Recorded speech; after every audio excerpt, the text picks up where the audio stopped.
that they're hearing from the word of the Most High. And instruction. You can't tell them nothing. That's a fool. You can't tell a fool nothing. That's when you recognize a fool. That's why the Most High said, let the ignorant be ignorant. Sometimes you just got to let them alone. Let them be ignorant. That's what they want. Let them be ignorant. So let's jump down to verse 24. No, I'll just jump to verse 22 first. It says, how long, ye simple ones, will ye love simplicity? How long, you simple ones, will you love to be simple and love something that's so simple? Because y'all don't want to read. Y'all don't want to study. Y'all don't want to learn more of the Most High and how you should be to come out of this darkness. I got to make it right. This gross ignorance, this gross darkness that Edomites done put you in, as the Most High told them. They're doing what they're supposed to do. They in order.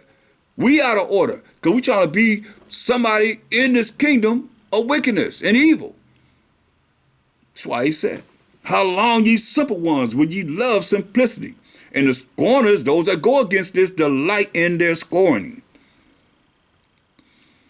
And fools hate knowledge. Hear that? So you're a fool, you hate this knowledge. Verse 24. Because I have called, he's calling. Many are called, but what did it say? Few are chosen, but many are called. See, I have called, and you refused. I have stretched out my hand, and he called them men as his hand, and no man regarded. But you have said at nothing, all my counsel. This is the counsel of the Most High that you're getting right here, and been getting for years, and with none of my reproof. Sometimes you're being reproved, you don't pay no attention to it. A lot of times the Most High get our attention through something, and we be, the Most High visiting. He's doing what he's doing. Go right back to sleep. Sad. He said, but ye have said at nothing all my counsel. And his counsel was through the word. You clean up through the word. We done went through that. And with none of my reproof. This is what he say. You want to do presumptuous sin, you know what's wrong, you keep doing it. He say, I also will laugh at your calamity. He said, I'm going to laugh at your calamity. And I will mock when your fear cometh. This is Jacob's trouble, y'all. You ain't saying nothing yet. It's prophesied in this Bible. But when that come, he said, and you done did whatever you want to do, you going to mock this truth, be scorners against this truth. Don't want to support, don't want to help, don't want to do anything to support, to make sure that you got something in this foundation of this truth. He said, but you have said at not all my counsel, and with none of my reproof. He said, I also will laugh at your calamity. He said, I will mock when your fear cometh. That's serious. Most High laughing at you. You quiet to him. Remember, he just said, we quiet to him. He told us, don't do that. Like I'm telling you, he said, keep my commandments. Come back to me. Come back to my commandments. Come back to my laws. And people laughing, we ain't under the law. We ain't got to follow the law. We ain't the mercy and grace. We Gentiles. And you Israelites? And you that's Israelites, he said, going to smite you more for doing wrong. You will get more stripes because much is given, much is required from the Most High. Well, we ain't never done enough. Unless you think you have. I ain't found nobody that said, hey, I know I'm part of the 144,000. You might teach us. People have people thinking you are, but you ain't saying it. Or else what number are you? Of the 144,000. What gate you going through? Oh, it's going to be just like I hear it now. Silence. Been that way. That's why we got to humble ourselves and keep thinking that we haven't done enough to do more. And don't have people thinking that they done made it to the kingdom. They ain't even know nothing of how their name's going to be written in the book of life. They ain't even talked about it. I don't even hear that. You hear it? You hear that? But understand, overstand. I don't want the Most High laughing at us. But he said, and I also will laugh at your calamity. Calamity is when you're losing everything. Certain things happen to you. You jacked up. I will mock when your fear comes. He's going to be making fun of you. When you start to fear, you start to be afraid, you start to be scared of him. He's shaking the earth. Like I said one day, all praise to the Most High. I said, the Most High ain't came out here and showed out in a long time. These people out here don't know about no thunder. They don't know about the voice of the Most High, which is thunder and stuff. Most High thundered with an earthquake. I took 3 steps and he thundered with an earthquake. I heard it in that corner right there. It was like right there. Whew. Like, whoa. I was just praising him. Hallelujah, y'all. I was just praising him. But I was shaking. I don't get that many shakes out here. I've been here. I haven't experienced many earthquakes. You know what I mean? And it's just like moved and came back with us, but somebody else gonna feel it. Because he visited nations, We've been visited. We've been judged, you know what I mean? So ain't that much judgment on us. But at that time, it was like, wow. He had an earthquake. But it was an earthquake with thunder. That's unusual. Because one went by the other day, just go back like a rolling sound. But with thunder, that was different. People thought some things blew up or something. Because we're not used to that. You're not used to that. But he showed up and showed out. But listen, it says, let's go to Isaiah 66:4. Hold that there. We're going to come back there. Man, praise the Most High. Some of my check Isaiah 66:4.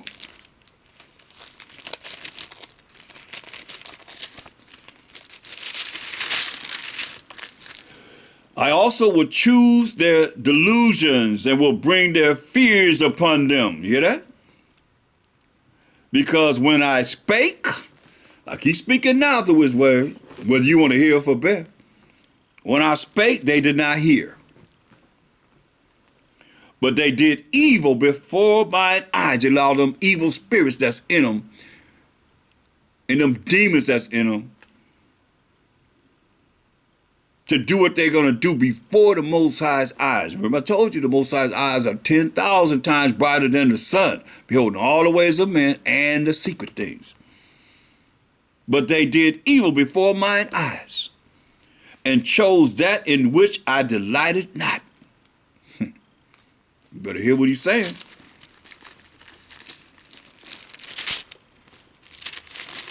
Isaiah 65:12.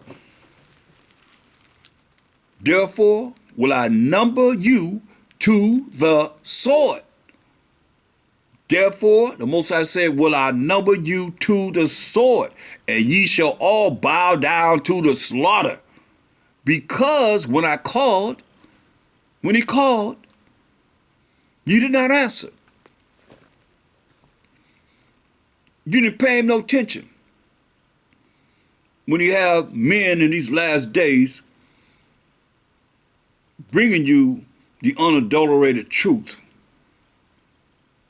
with no chaser, raw, as it is written, and you want to turn your back on him? You want to say, take this, Most High, and give him the middle finger? I got the Spirit brought that to me because that makes you understand what you're doing. Listen, therefore will I number you to the sword, and ye shall be all bow down to the slaughter. Because when I called, like he calling now, ye did not answer. When I spake, ye did not hear, but did evil before mine eyes, and did choose that wherein I delighted not. Going back to Proverbs, the 1st chapter, verse 24. He said, because I called, and ye refused. I have stretched out my hand, which is men, or the Most High's hand. Let me prove that. Psalm 17:14. He say, stretch out his hand.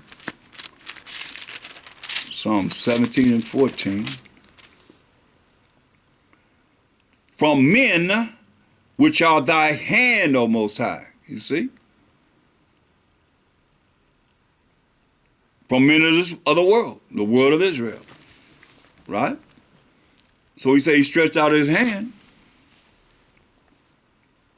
to men that's bringing forth the understanding of this word, that have taken the time to learn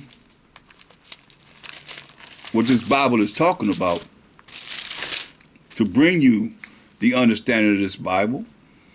That's why he told us in Jeremiah 3:15.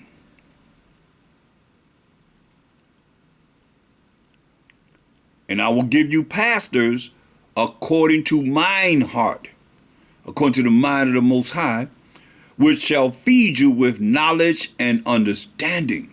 You see this? That's why men that are his hand gonna feed you with knowledge and understanding. That's why he said Proverbs 4:7. This is very important. Proverbs 4:7. Wisdom, which is proper application of knowledge, how to apply knowledge in your life, is the principal thing. Therefore, get wisdom. Understand how to apply this knowledge in your life, but with all thy getting, get understanding. You see? That's very important, to get understanding. And that's kind of hard because a lot of times people have to, most I speak once, say twice, to keep saying the same thing over and over again. Oh, I already heard that scripture, I already heard that, but how do you apply it in your life? Or do you exclude certain things from yourself and say, oh, that ain't talk about me? A lot of y'all do that. That's one thing I came into, I didn't do. Why it humbled me, like, wow, man, that's me. Wow, that's me. Wow, that's me. Even if it wasn't me, I just said it was me. And felt it. I had to feel it. You don't feel it, then you're prideful. That's how you become humble. Put yourself in there.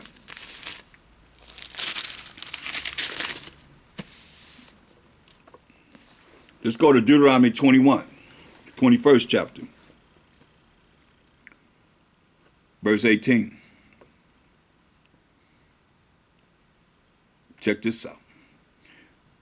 You know, I heard Obama go against these scriptures right here. How can you follow the Bible if you believe this? In one of his speeches. It said, if a man have a stubborn and rebellious son, which will not obey the voice of his father or the voice of his mother, and that when they have chastened him, will not hearken unto them, you know, because the scripture tell you to honor thy father and thy mother. That's very, very important. Honor thy father and thy mother. They don't want to listen to him? Let's go to Exodus 20. Exodus 20 and 16. I believe. Yeah. Exodus 20 and 16. Thou shalt, no, that's for the bearing false witness. That's what we just read about, the man that's going against his brother and bringing forth false witness against him, which is lying against him. Verse 16 says, thou shalt not bear false witness against thy brother, okay? Now, verse 12 says, honor thy father and thy mother, that thy days may be long upon the land which the Most High thy power giveth thee. So that's what you have to do. That's the first commandment of promise, is to honor your father and your mother. So now, going back to Deuteronomy 19. And that's the commandments. That's the 10 commandments within Exodus, the 20th chapter, from 1 to 17. Those are the 10 commandments. Just for the inquiring minds. Deuteronomy 21 and 18. If a man have a stubborn and rebellious son, which will not obey the voice of his father or the voice of his mother, and that when they have chastened him, will not hearken unto them, because the rebellious got these demons and evil spirits in them. Because the law just said to honor your father and your mother. And he's saying, I ain't got to do that. And he won't listen to him. Then shall his father and his mother lay hold on him and bring him out unto the elders of his city and unto the gates of his place. Because the elders were at the gates making judgment for the people. And they shall say unto the elders of this city, this our son is stubborn and rebellious. He will not obey our voice. He is a gluttonous, like to eat a lot, and a drunkard, drinking. And all the men of his city shall stone him with stones, that he die. And all the men of his city shall stone him with stones, that he die. So shalt thou put evil away from among you, and all Israel shall hear and fear. That's about the fourth time we done heard this, right? And all Israel shall hear, they're going to hear about it, and fear.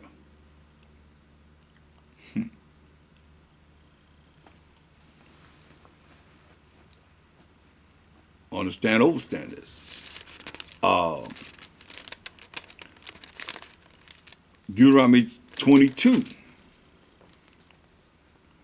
We're looking at laws today.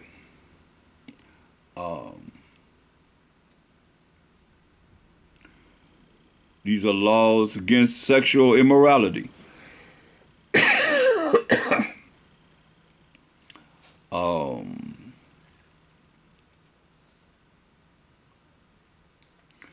Look at Deuteronomy 22. Let's look at verse 13.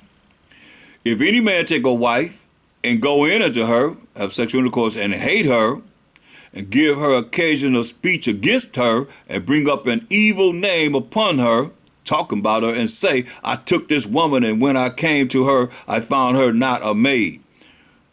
Then shall the father of the damsel and her mother take and bring forth the tokens of the damsel's virginity unto the elders of the city and the gate.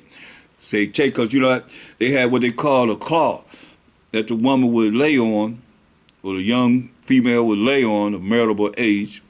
And once the man and the woman had sex, then her hymen being broke, the blood would be on this token or this cloth, and she would come and give it to her father.